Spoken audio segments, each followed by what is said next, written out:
恭喜成功让周围的人过俗。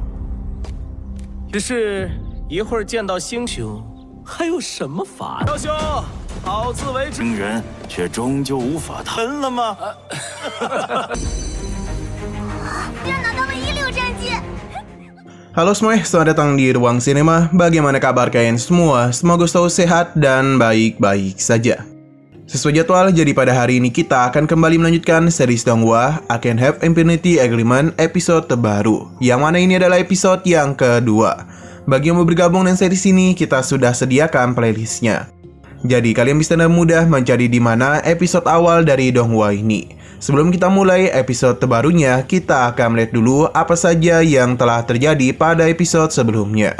Tepatnya pada episode 1. Kemarin kita sudah melihat Xiaoyun yang sedang melakukan ujian masuk di Tanah Suci Kekacauan. Kemampuan yang ditunjukkan itu berhasil mengejutkan semua orang.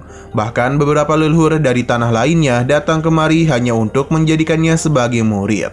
Namun Xiaoyun kebingungan harus memilih guru yang mana. Sampai akhirnya ada pria bernama Feng Tian yang muncul. Hanya saja beliau ini merupakan sosok yang dianggap gagal. Bayangkan saja, untuk membentuk tubuh kekacauan, Feng Tian harus memakan waktu 900 tahun. Meskipun begitu, Xiaoyun tetap memilihnya sebagai guru. Bahkan ia juga tidak segan-segan melepaskan statusnya sebagai anak dewa. Setelah semua itu, Xiaoyun pun pergi ke tempat Feng Tian. Tidak ingin membuang begitu banyak waktu, Xiaoyun langsung saja mempelajari tahap pertama tubuh kekacauan. Feng Tian dan juga Feng Bo sama-sama terkejut karena Xiaoyun dan cepat naik tingkat. Sekarang kita akan melanjutkan episode terbarunya. Dengan penerobosan yang dilakukan oleh Xiaoyun, membuat tetua Feng Bo sedih karena ramuan yang dirinya bikin tidak ada gunanya. Jadi dirinya akan menyerahkan kepada Lin Xiaoyi yang ternyata sejak tadi berendam di dalam ramuan itu. Dia meminta tetuanya untuk tidak perlu khawatir, karena ia telah memberikan ramuan ini kepada gadis berbakat sepertinya. Lin Xiaoyi diminta untuk diam dulu karena Xiaoyun sedang berkultivasi. Sesaat kemudian muncullah sebuah ledakan yang diciptakan oleh kekuatan Xiaoyun. Ini bahkan sempat membuat Lin Xiaoyi terpental. Melihat cahaya itu, tetua Feng Tian meyakini kalau Xiaoyun sudah berada di ranah alam pemunihan tubuh ekstrim. Ia hanya melakukan semua itu dalam 1 hari saja. Ling Xiaoxi memuji apa yang dia lakukan. Tetua Feng Tian juga memberikan pujian kepadanya, karena bukan hal yang mudah untuk menaiki 9 lantai hanya dalam waktu 1 hari saja. Walaupun begitu, Feng Bo meminta Xiaoyun untuk tidak tergesa-gesa, karena tidak peduli seberapa cepat ia menerobos, melampaui tetua Feng bukanlah hal yang sulit. Tentu bukan hal itu yang dirinya maksud. Yang diinginkan oleh tetua Feng Tian adalah Xiaoyun harus meningkatkan fisiknya dulu, supaya bisa dengan mudah memasuki wilayah terlarang. Padahal itu membuat Xiaoyun penasaran dan apa yang gurunya katakan. Jadi Feng Tian mulai menjelaskan kalau Tanah Suci Kekacauan mereka pernah mencapai kekuatan tempur di bidang pemunihan tubuh. Dan begitulah mereka baru bisa memasuki 9 master alam terlarang. Xiaoyun berjanji dirinya akan mencapai hal itu, jadi dia meminta bimbingan kepada gurunya. Namun nyatanya Feng Tian tidak memiliki hal yang bisa diajarkan kepada Xiaoyun. Feng Tian memintanya untuk pergi ke Pavilion King Chen atau Pavilion Bintang. 再快，你让老啊！帝的祖师爷曾经便在我也要达到9金领域。我没有战绩。什么？ Kita lalu melihat seorang murid yang sedang menguji kekuatannya. Ia pun menyombongkan hal itu, hanya saja ia pun dikejutkan dan kekuatan yang Lin Xiaoyi miliki. Mereka sungguh tidak menduga gadis kecil sepertinya telah mencapai ranah pemunihan tubuh. Lin Xiaoyi merasa mereka seharusnya tidak menyombongkan hal ini di depannya. Ketika semua orang itu terdiam, muncullah seorang pria bernama Sun Juxiao.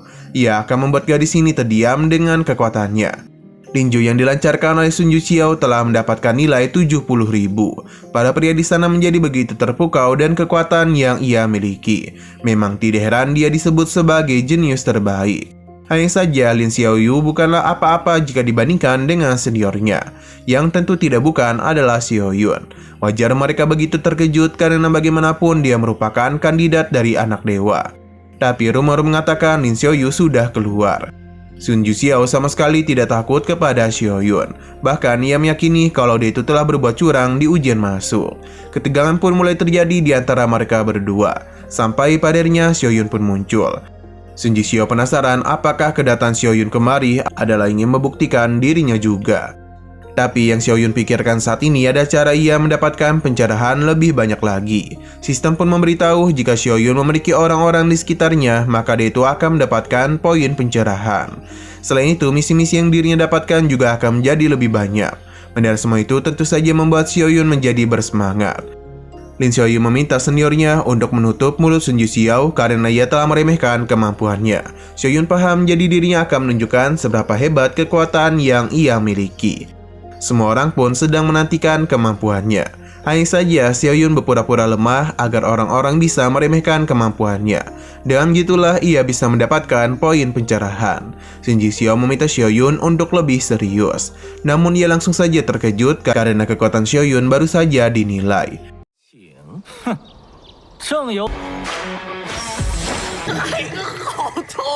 恭喜成功让周围的人。 Cahaya yang begitu terang pun muncul sampai-sampai membuat para murid terkesan. Mereka penasaran bagaimana cara Xiaoyun bisa berada di ranah ini, padahal ia baru berlatih selama 1 hari saja. Tidak heran mengapa ia bisa disebut sebagai anak dewa. Sistem pun memberikan selamat kepada Xiaoyun karena ia sudah berhasil menyelesaikan misi pemberiannya. Dan begini ia pun bisa mendapatkan poin pencerahan. Walaupun begitu, Xiaoyun masih memerlukan beberapa poin untuk bisa menggunakan teknik emas kekacauan. Sepertinya ia tidak bisa bersikap low profile dan harus terus pamer agar semua orang bisa terkesan. Dan begitulah dirinya bisa mendapatkan poin lebih banyak lagi. Semua orang di sana sama sekali tidak bisa berkata-kata. Lin Xiaoyun yakin betul Sun Jixiao pasti menyesal karena telah menuduh seniornya curang. Berhubung mereka masih penasaran, jadi Lin Xiaoyun menjelaskan kalau seniornya memiliki kekuatan tempur 100.000. Jadi sangat mudah baginya untuk melakukan penerobosan karena pemunihan tubuh dalam waktu 1 hari saja. Seharusnya mereka tahu siapa yang lebih hebat. Sun Jixiao pun menyingkirkan Lin Xiaoyun. Untung saja ada Xiaoyun yang menahannya. Dia pun kesal dan tindakan Sun Jixiao, tapi sebagai seorang senior ia menganggap tindakannya itu adalah benar. Xiaoyun memintanya untuk tidak perlu khawatir karena ialah yang akan mengurus Lin Xiaoyun. Namun sebelum mereka pergi, lagi dan lagi Sun Jixiao menahan mereka. Ia ingin memberikan nasihat kepada Xiaoyun, yang mana Sun Jixiao tetap yakin Xiaoyun ini telah berbuat curang. Jadi lebih baik dia itu menyembunyikannya dengan sangat hati-hati. Karena jika sampai ia bertemu dengan Papilion King Chen, maka ia yakin trik curang yang ia lakukan pasti akan diketahui. Ia tetap saja akan meremehkan kemampuan dari Xiaoyun. 给我让开，挡住路！楚兄，这是很上心了。死！只是一会儿见到星宿，还有什么法？小兄，好自为之吧。 Sesaat kemudian muncullah sebuah portal yang akan membawa Xiaoyun dan Lin Xiaoyi ke Papilion Bintang. Di dalam sana ada begitu banyak murid dan terlihat juga ada beberapa bola cahaya yang cukup misterius. Lin Xiaoyun pun penasaran apa yang harus mereka lakukan di sini. Apalagi dia ini belum bisa menentukan pilihannya. Salah satu murid meyakini kalau ini pasti adalah kali pertama mereka kemari. Jadi mereka itu harus banyak belajar dari dirinya. Akan tetapi Xiaoyun merasa kalau murid ini pasti tidak memiliki nilai yang begitu bagus. Sepertinya perkataan Xiaoyun benar adanya, sebab pria itu kesal dan pergi dari hadapan mereka. Lin Xiaoyun penasaran bagaimana cara Xiaoyun mengetahui hal itu. Bagi Xiaoyun ini sangatlah mudah. Bahkan sekali lihat saja, ia sudah bisa tahu nilai-nilai yang didapatkan para murid.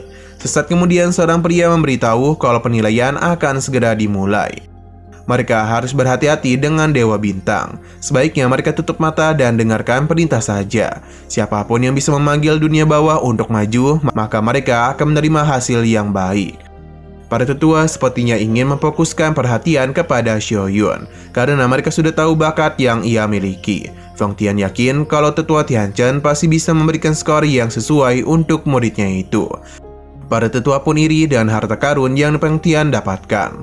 Sesaat kemudian muncullah seorang pria bernama Tiani. Kedatangannya tentu membuat mereka terkejut karena Tiani sudah berhasil menerobos ke alam surga setengah langkah. Pencapaian yang ia dapatkan saat ini merupakan teladan bagi generasi muda. Tiani meminta untuk tidak terlalu memujinya. Ia berharap ada begitu banyak orang yang seperti dirinya. Karena begitulah memasuki alam surgawi bukanlah perkara yang mudah. Ia yakin 100 tahun ke depan tidak ada satu seorang pun di tanah suci kekacauan miliknya yang gagal. Feng Tian memintanya untuk tidak banyak bacot dan lebih baik mereka melihat penilaian itu. Pertama adalah giliran Lin Xiaoyin, yang mana bola merah pun dirinya dapatkan. Lin Xiaoyin benar-benar sangat senang karena ia mendapatkan rekor kelas 1. 还是修士根本惊人，却终究无法谈了吗？居然拿到了16战绩！ Chun Jiqiao memintanya untuk tidak bersenang hati dulu, karena yang ia dapatkan bukanlah hal yang begitu bagus. Nah, selanjutnya adalah giliran dari Chun Jiqiao, yang mana ia pun mendapatkan bola emas. Ini berisikan tinju hegemoni 9 putaran. Untuk sekarang mungkin teknik yang dia miliki adalah penilaian yang luar biasa. Para murid pun meyakini kalau Chun Jiqiao adalah jenius yang sebenarnya. Chun Jiqiao pun memamerkan penilaian rekor sempurna yang dia miliki. Chun Jiqiao ini adalah murid dari Tianyi, jadi para tetua pun memberikan pujian kepadanya, sebab Tianyi tidak hanya hebat, namun juga berhasil menciptakan murid yang berbakat. Penilaian yang muridnya dapatkan itu sangatlah hebat, bisa diyakini masa depannya tidak akan terbatas. Tianyi menerima pujian itu dengan senang hati, ia juga meyakini kalau Chu Tianyi akan menjadi jenius yang hebat.